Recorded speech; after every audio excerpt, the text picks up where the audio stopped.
প্রিয় দেশবাসী, আসসালামু আলাইকুম। আপনাদেরকে বিজয় অভিনন্দন। আপনাদেরকে একটা গুরুত্বপূর্ণ সংবাদ শেয়ার করতে চাই। সেটি হলো, আমাদের প্রতিবেশী রাষ্ট্র ভারত সরকার শেখ হাসিনাকে অবতরণ করার সুযোগ দেয়নি, তার হেলিকপ্টারকে ফেরত পাঠিয়েছে। আমি দায়িত্ব নিয়ে বলছি, বিমান বাহিনী সূত্র আমাকে একটু আগে নিশ্চিত করেছে উনি ক্যান্টনমেন্টের ভিতরে আছেন। আপনারা যেভাবে হোক ওনাকে আটক করুন এবং ওনার এই যে 15.5 বছরের গুম-খুন, এই গুম-খুনের হিসাব এবং শাস্তি নিশ্চিত করুন।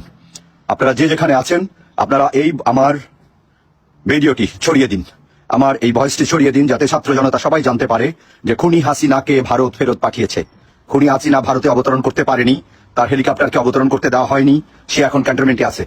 আমি কাজী শামীম আহসান দায়িত্ব নিয়ে বলছি, যারা আমাকে বিশ্বাস করেন তারা বিশ্বাস করুন, উনি বাংলাদেশে ফেরত আসতে বাধ্য হয়েছেন। ওনার হেলিকপ্টারকে অবতরণ করতে দেওয়া হয়নি, ওনাকে রিটার্ন পাঠিয়ে দেওয়া হয়েছে। উনি যে বাহন নিয়ে গিয়েছিলেন ভারতীয় ইয়েতে, সেটাকে ফেরত দেওয়া হয়েছে। এটি বিমান বাহিনীর একটি সূত্র নিশ্চিত করেছে। আপনারা খবর নিন, আপনারা ওনাকে আটকের চেষ্টা করুন। ওনাকে জীবিত অথবা মৃত যেভাবে পারেন ওনাকে আটক করুন। ওনার সাথে আমাদের হিসাব আছে, সেই হিসাব আমাদের বুঝে নিতে হবে। ওনার সাথে হিসাব আছে, এটা আমাদের যৌক্তিক হিসাব।